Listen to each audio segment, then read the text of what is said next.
નમસ્તે મિત્રો, આજે હું કરવા ચોથ પર એક નિબંધ લખવા જઈ રહ્યો છું અને સાથે સાથે વાંચવાનો પણ છું.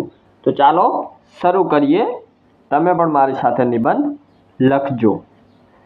ચાલો લખવાની શરૂઆત કરીએ.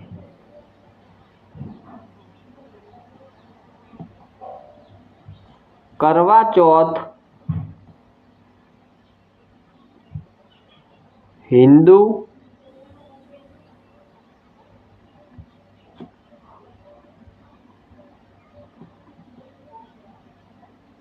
ધર્મનો એક મહત્વપૂર્ણ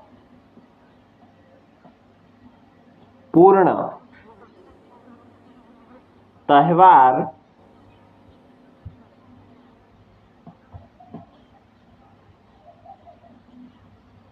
છે. કરવા ચોથ હિન્દુ ધર્મનો એક મહત્વપૂર્ણ તહેવાર છે, જે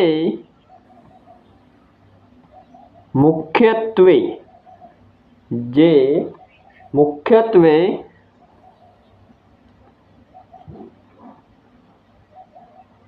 વિવાહિત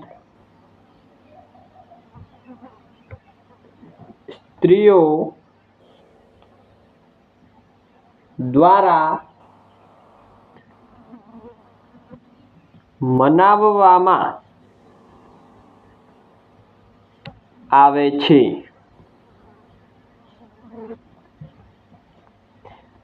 જે મુખ્યત્વે વિવાહિત સ્ત્રીઓ દ્વારા મનાવવામાં આવે છે. આ દિવસે સ્ત્રીઓ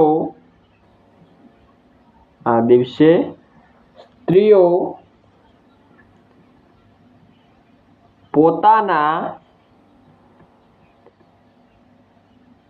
પતિના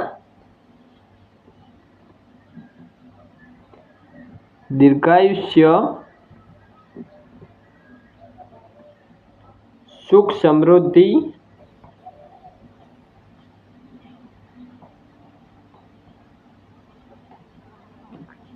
અને સ્વાસ્થ્ય માટે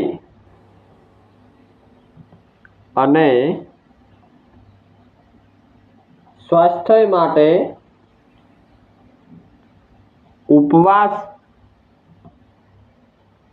રાખે છે.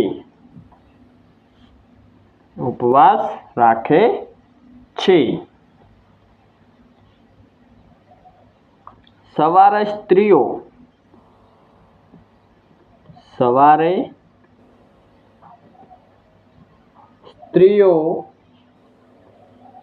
વહેલા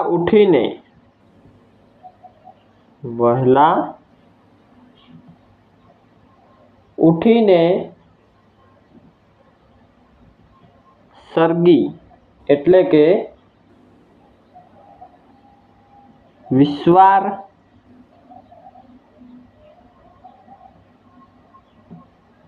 માટેનું ખાસ ભોજન લે છે.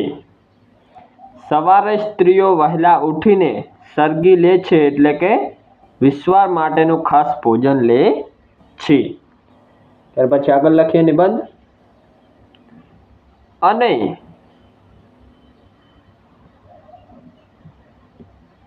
ત્યારબાદ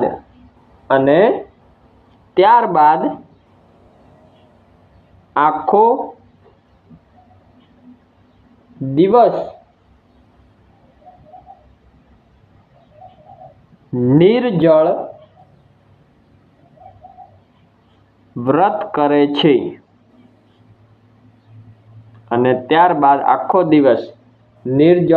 કરે છે.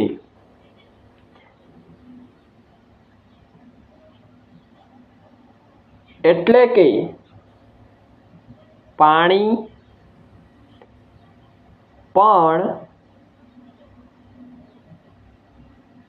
પીતી નથી। તો મિત્રો કરવા ચોથ નિબંધની અંદર આપણે એક ફકરો મસ્ત લખી લીધો છે સારા અક્ષરમાં, તો તમે પણ લખી લેજો। ત્યાર પછી આગળ લખીએ। સાંજે ચંદ્રોદય પછી, સાંજે ચંદ્રોદય પછી ચાંદને અર્પણ કરી અને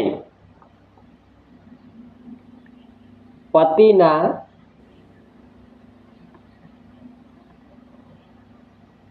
હાથેથી પાણી પીવાથી વ્રત પૂર્ણ થાય છે।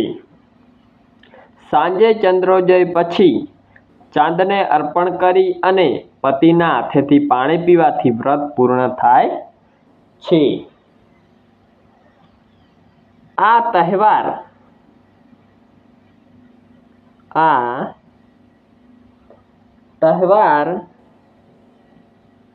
પતિ પત્ની વચ્ચેના પ્રેમ, સમર્પણ અને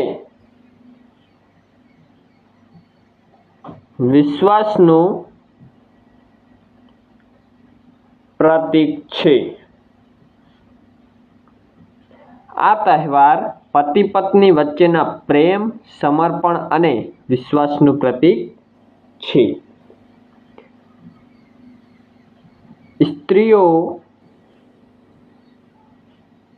આ દિવસે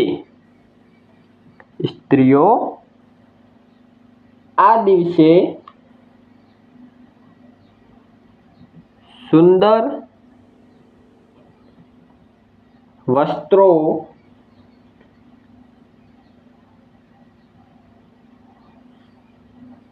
પહેરે છે, હાથમાં મહેંદી રચે છે અને દેવી પાર્વતી તથા ભગવાન શિવની પૂજા કરે છે। સ્ત્રીઓ આ દિવસે સુંદર વસ્ત્રો પહેરે છે, હાથમાં મહેંદી રચે છે અને દેવી પાર્વતી તથા ભગવાન શિવની પૂજા કરે છે। ત્યાર પછી આગળ લખીએ। કરવા ચોથ માત્ર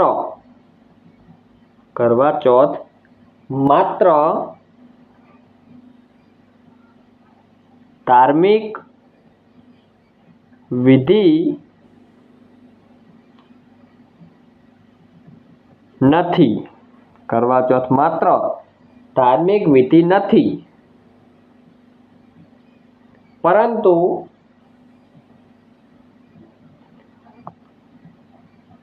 પરિવારમાં પ્રેમ અને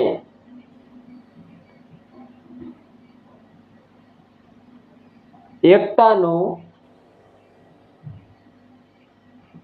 સુંદર પ્રતીક છે।